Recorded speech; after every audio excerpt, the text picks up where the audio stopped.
Tidur masih ngorok? Dengarkan ini. Mengorok itu bisa memicu henti napas secara mendadak, Pak. Waduh, bagus sekali nih. Ini Dori nih. Ngorok itu adalah pertanda bisa terjadi sleep apnea. Jadi biasa gejalanya gini. Enggak, ngorok itu terjadi bisa dua ya. Inspirasi atau ekspirasi. Atau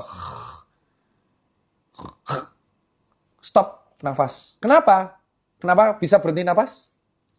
Kehalang itu. Ketutup apa? Ya, ketutup apa? Itu bahaya.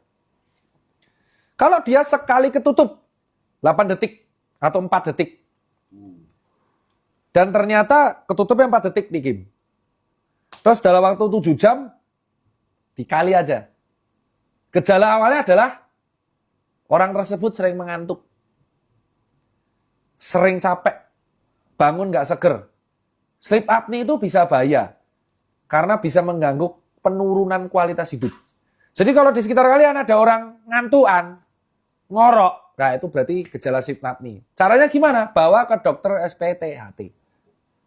Dan ingat, ya kalian harus menurunkan berat badan ke berat badan ideal. Jangan sampai leher yang berlemak itu menutupi jalur napas. Kalau tonsil yang membengkak terpaksa diangkat.